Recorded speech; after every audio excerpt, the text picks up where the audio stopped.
जुड़ा ढूंढते लगे सर बेटा आ लिया आप हो लिया ध्यान से समाज करें और इस पर गौर और फिक्र करके अमल करने की कोशिश करें।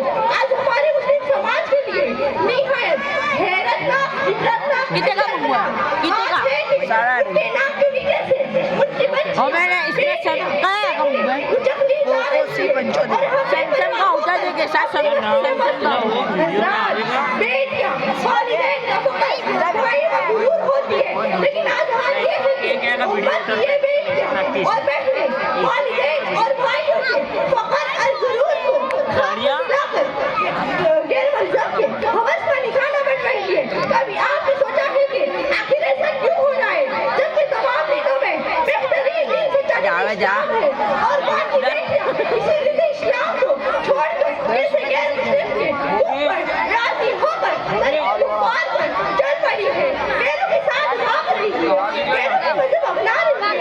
अल्लाह अकबर कहते हैं बेटों की बानिस्बत, कहते हैं बेटों की बानिस्बत बेटियों को माँ बाप की इज्जत बहुत प्यारी होती है। जैसे यही बेटियां माँ बाप की इज्जत को खाक में मिला रही है।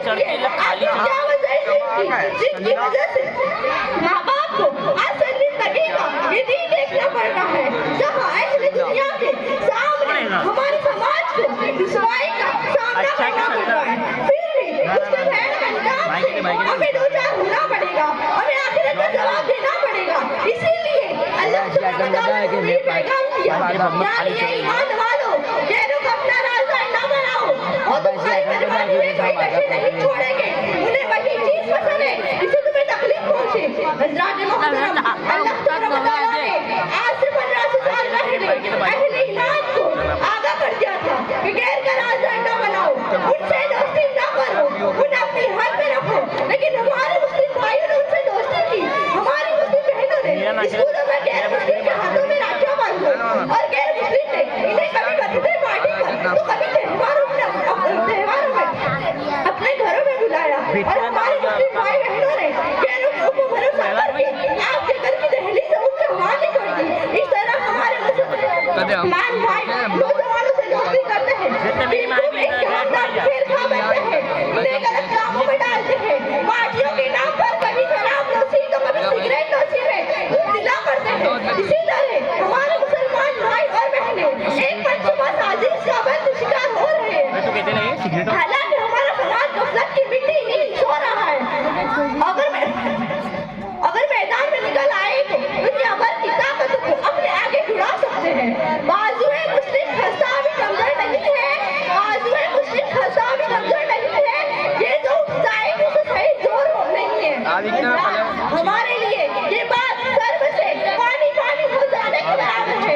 इस वक्त मुल्क भर में हजारों लाखों की तादाद में मुस्लिम बच्चियां मुर्तदा होकर गैर इस्लाम से रचा चुकी है, लेकिन अभी तक हमारे जिन लड़कियों ने गैर इस्लाम पर शादियां की, वालिदैन की इज्जतों को खाक में मिलाया, माँ बाप की ज़िनाबत परवाह नहीं की, वही लड़की जब गैर मुस्लिम हिंदू के साथ हिंदू रीति रिवाज के साथ शादी रचाती है तो गैर मुस्लिम लड़के 2 साल वो भी इस्तेमाल करते हैं, फिर इन्हें डर की खबरें खाने के लिए छोड़ देते हैं। वही लड़कियां उनके कदमों में गिरकर मोहब्बत की भीख मांगती है, लेकिन उन्हें सिवाय रुसवाई के कुछ नहीं मिलता। इसलिए उनका मकसद यही रहता है। इसलिए मजहब इस्लाम ने उनसे दोस्ती करने के लिए मना फरमाया है। आखिर ये सब का जिम्मेदार कौन है? हमारा समाज या माँ बाप? मैं कहना चाहूंगी कि कौन इसके जिम्मेदार है? क्योंकि हमारे समाज की बच्चियां स्कूलों में जाए, कॉलेज में जाए, स्कूल के प्रोग्राम में डांस में भाग ले, स्टेज पर नाचे, तब हमारे समाज की ये सो रही होती है। स्कूलों में 6 घंटा, कॉलेज में 8 घंटा, ट्यूशन में 2 घंटा बाहर रहती है, तब ना कोई पड़ोसी कहता है कि तुम्हारी बच्ची स्टेज पर नाच रही है, ना कोई माँ बाप भी समझते हैं कि हमारी बच्चियां बड़ी हो गई है। किसी बर्थडे पार्टी में क्यों भेजे? ये सब के लिए चाहे लड़की कॉलेज में जाए, उसको बच्ची और उसकी बात का हमारे जो फॉलो करते हैं कि हमारी बच्ची ऐसी नहीं है, लेकिन यही बच्ची अगर सर पे रुमाल ओढ़कर मदरसे की तरफ आए तो माँ बाप समझते हैं कि जल्द कुरान पूरा हो जाए, क्योंकि लड़कियां बड़ी हो रही है। समाज कहती है कि बड़ी लड़कियों को मदरसे क्यों भेजते हो? लोगों की गैरत बेदार हो जाती है कि कुरान पूरा हो जाने के बाद मदरसे भेजने की क्या जरूरत है। लेकिन मेरी माँ और बहनें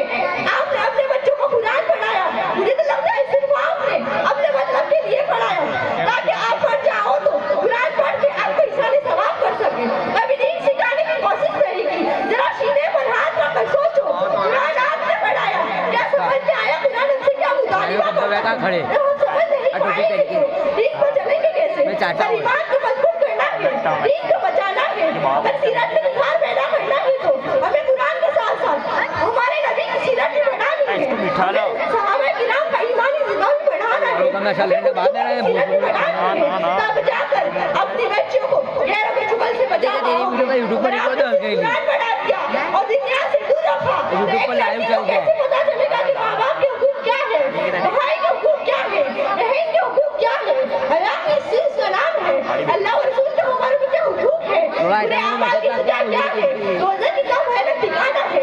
जिस तरह आपकी दुनियावी तारीफ के लिए दुनियावी तालीम को जारी रखते हैं, इसी तरह हमारे ईमान की मजबूती के लिए काम अर्ज काम अपनी बच्चियों को सिरतुल मुस्तफा में चार्जिंग कितना खाए? जरूर पढ़ाएं ताकि ये बच्चियां अपने ईमान की हिफाजत कर सके। और मैं अपनी गुफ्तगू को यही अगर बताना करती हूँ और अल्लाह से दुआ करती हूँ कि हमें कुरान के साथ साथ सिरतुल मुस्तफा पढ़ने की तौफीक अता फरमाए, आमीन। हमारे ईमान का की हिफाजत अता फरमाए। मेरे बोलने में किसी तरह की गलती हो तो मैं तौबा करती हूँ। अस्तगफिरुल्लाह